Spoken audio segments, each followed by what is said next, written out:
Even in the very worst weather, even when they were frozen stiff by the snow and wind, Kramer and his men gave them almost nothing to eat. A snack in the morning, bread in the evening, soup at midday, which was pretty much just water with some bits of carrot or swede in it. People in the concentration camps were treated a lot worse than domestic animals would be. No meat, a hunk of bread a day, and a few grams of margarine. It's horrific, having to spend every minute just trying to find something to eat. It kills all other emotions, and the feeling of hunger is just terrible. At night, on the plank beds they were crammed onto, a dozen at a time, the hunger never stopped. It was awful. I dreamed of a banquet. I woke up from hunger. When you woke up, you were hungry straight away. Hunger never stopped. So a 19-year-old man who weighed 70 kilos when he got there is only 35 or 40 kilos within 2 months. He's just skin and bones. The daily soup was made here in this shed at the top of the camp. To distribute it down to the blocks, they had to go down all these stairs carrying the huge vats. One day, one of the vats got spilled on the terrace, and there were inmates throwing themselves on it to lick up the soup and eat all the tiny bits from it as if they were animals. They had been reduced to that. Normally, you go through life as an animal who's covered with a sort of skin of civilization. Well, that skin of civilization wears off bit by bit when you're hungry all the time. Starving, reduced to slavery, the deportees of Natzweiler were also sent off to other commands. Gradually, a network of camps was springing up. It was impossible for the locals not to notice the columns of shadowy inmates, not to see them being hit and insulted. They were in a very delicate position. They definitely couldn't complain about this sort of thing going on at the time, for fear of themselves being the victims of terrible reprisals. Down below, silence reigned, while up there the infernal machine kept on killing. And there in his villa, 200 meters from the camp, Kramer cynically ran it all like clockwork. He was doing his job, conscientiously, unthinkingly, with no regrets. It was a job. It started in the morning and finished at night. Just a job. This horrific post, but one shared with the 250 SS men in total who worked here, in the one and only concentration camp in annexed France. The only photos to have been found show them all relaxed and smiling at the bar of the inn, and in complete denial of the barbarism they were inflicting on the camp. They did their 60 hours or more on duty, and when it was done, they thought about their day off, their loved ones, their next family outing, or their holidays. Some of them even took time to draw flowers on the letters they sent to their wives back home in Germany. Some commemorated their days at Struthof with class photos. There's this thing called compartmentalization, which means you can do something in one place, then when you leave that place, you behave entirely differently. Behind the smiles, though, these men were up to their necks in mass murder, protected by their uniforms.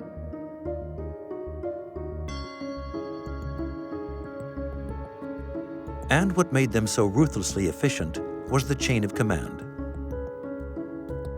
At the least sign of weakness, they were off to the Eastern Front. They lived permanently under that threat. If you were efficient and seen to be so, you stayed. But if you weren't, or if you made a mistake, you were sent to the Russian front. The majority of them were happy enough to do their job as political soldiers at a camp where they were warm, well fed, and their lives weren't at risk. Especially since, on the front, things were getting complicated for the Nazis. It was 1943. The camp would soon have been running for 2 years. To the east, German troops in Russia were in retreat. To the west, the Allies had a foothold in Sicily. In the occupied countries, resistance forces constantly threatened the stability of the Reich. The number of arrests was growing, as were the convictions. But surprisingly, those convicted weren't being shot.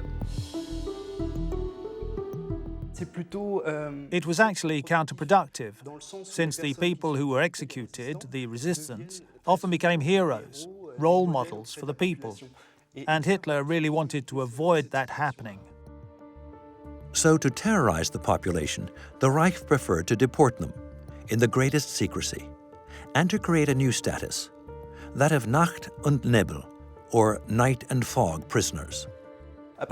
From the moment they were arrested, the families of these people couldn't have any news of them, couldn't know where they were, who was responsible for them, or where they'd been deported to.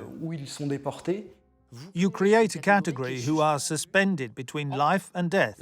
They just disappear. No one knows if they're still alive or if they're actually dead. NN for Nacht und Nebel. 2 letters that spelled a fate worse than death for over 2,500 deportees to Natzweiler, starting in the summer of 1943.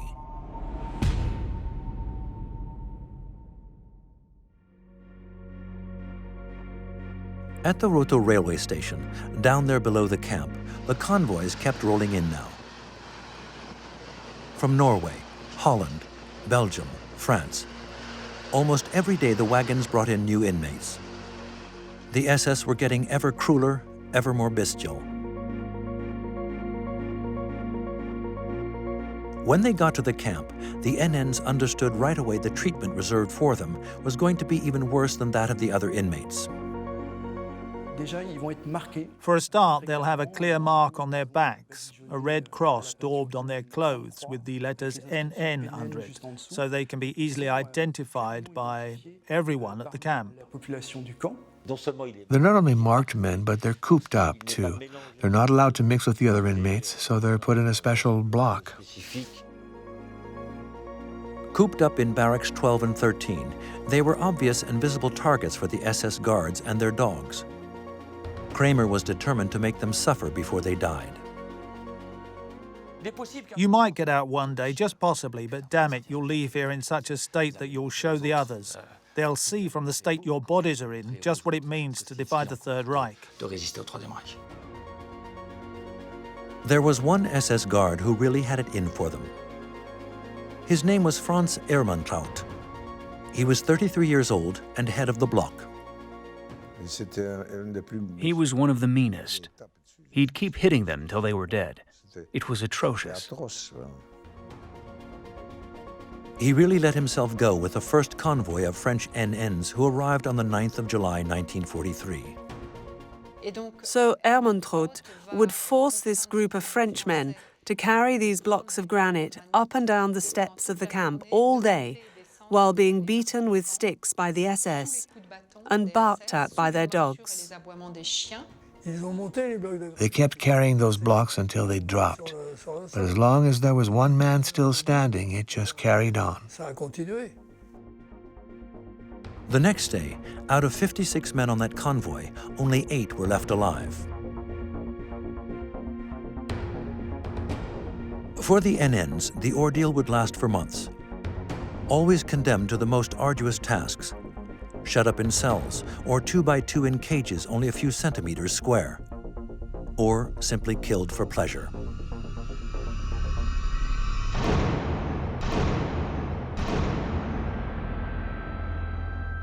The camp was getting crowded now, and some inmates were thinking about escape, a suicide mission given how isolated the camp was. When they were caught, they were immediately put to death by hanging. Kramer was there in person, smoking his cigar. We just thought, well, he was unlucky, too bad. We knew that you often ended up dead. It's incredible how you get used to anything. You also got used to the acrid smell of the crematorium, every day burning more bodies. We were a bit hardened to all that.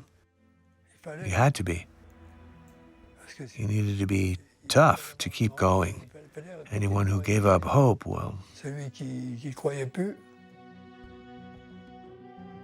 Struthof was a place where you died through the cruelty of the SS, through work and hunger. But some also died in the name of science.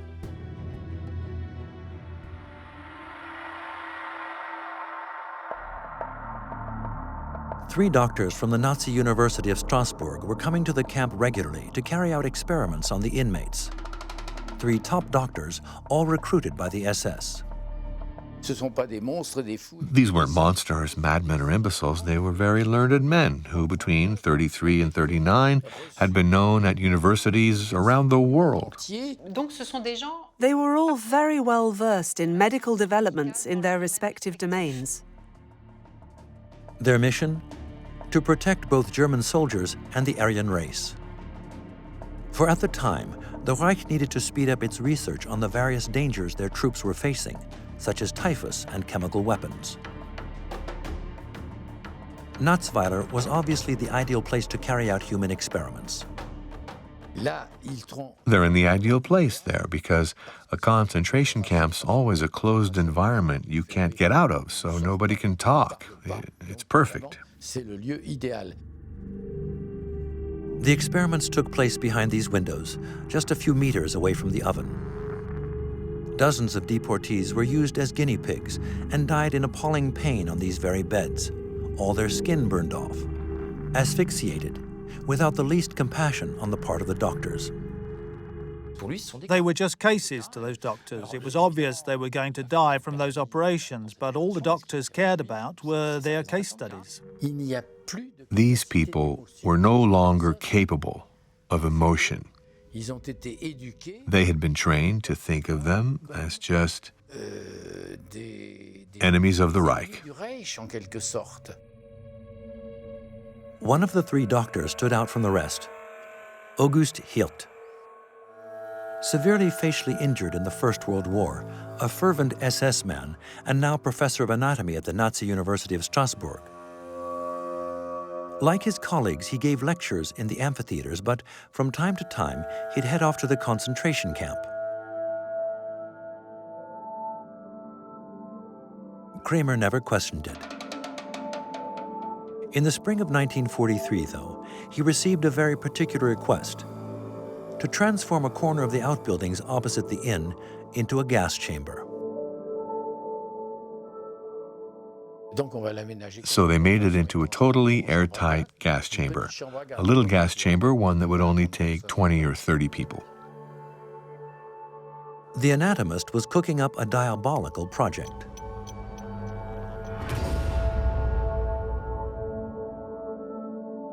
In this letter sent to the highest authorities, Hirt and one of the others point out that we have many collections of skulls from almost all the different races and peoples, but that there are very few specimens of skulls from the Jewish race that would allow us to reach precise conclusions. This was an urgent matter for Hirt because all the Jews in Europe were being exterminated. Before it was too late, he wanted to get his hands on some Jewish skulls, or even whole skeletons, so he could study the bones and exhibit his collection.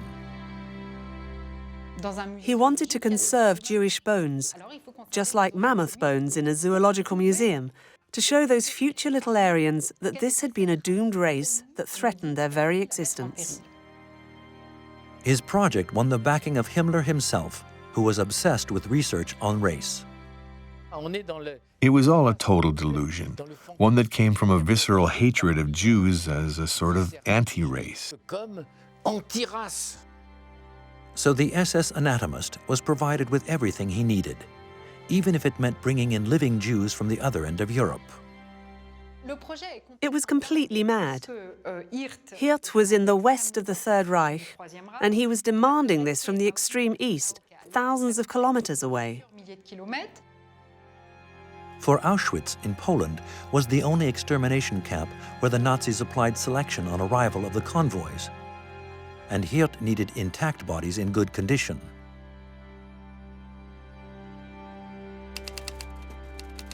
Thanks to the ruthlessly efficient Nazi bureaucracy, though, transport was arranged for 86 Jews. They all, men and women, arrived at Natzweiler after a 1,200-kilometer journey from Poland to France in August 1943. Of course, their arrival, especially the women, since this was an all-male camp, was really something for the other inmates. I remember there was this shed up at the top of the camp. We weren't allowed to communicate with it. And that's where they kept them. We had no contact. At nightfall, the first group was taken down 1.5 kilometers to the special annex there.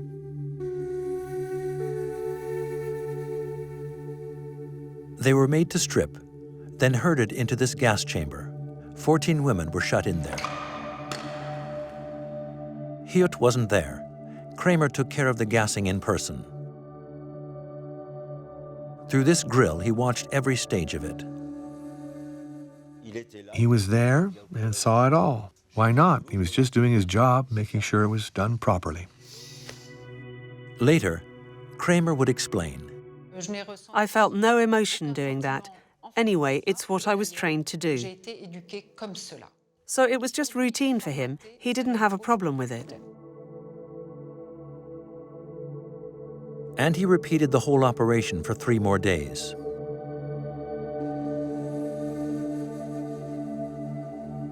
Their bodies were transported to the University of Strasbourg, taken down to the basement, and plunged into vats.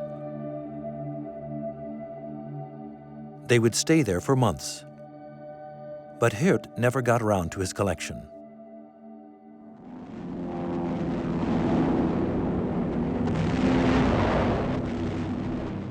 Because in the summer of '44, Strasbourg was bombed. The Allies were steadily advancing from east to west. At the Natzweiler camp, the tension was mounting. They realized they were caught in the middle of a pincher movement. For some of the SS, the prospect of losing all their power, their uniform, their salary, created a kind of frustration or panic. And they compensated for that with enormous violence. Under pressure, the SS flew into a rage. On the 1st of September, 107 dissenters and 35 resistance fighters were executed in a single night. All night long, the bodies burned in the oven. The next day, the order arrived from Berlin to evacuate the camp. For those inmates still left alive, it was the start of a deadly migration. A retreat to Natzweiler's sister camps across the Rhine, or to Dachau. There, many of them would catch typhus. Some of them clung on to life, though. I'm sure there was something that allowed me to still be here today. Everyone who was in the camps and got out is a miracle. It was at Dachau, 8 months after they left Natzweiler, that the deportees were liberated by the Americans on April 29, 1945. Everyone remembers that date. It was the end for us, the end of the war. Joseph Kramer was arrested at the Bergen-Belsen camp in Germany. He was condemned to death for the murder of thousands of Eastern European Jews, but would never be tried for his crimes at Natzweiler. Several of the camp staff and guards were brought to trial in France, among them the creature Süß and the sadistic Ermantraut. It was only from those trials that we learned of the true horror of Struthof. And we learned of it gradually, just as it was only gradually that the French people learned of what had actually happened in France. Although sentenced to terms in prison, the majority of them would eventually be granted remission and freed, as were two of the doctors who'd gone crazy at the camp. They resumed their careers in Germany. As for Hirt, he killed himself soon after the war. The story of Natzweiler remains largely untold to this day, eclipsed in our memory by other camps, other tragedies. And yet, of the 52,000 deportees who passed through Struthof and its sheds, nearly half of them never came home. The camp is still there to bear witness to their suffering, and so that visitors can remember all those who were lost.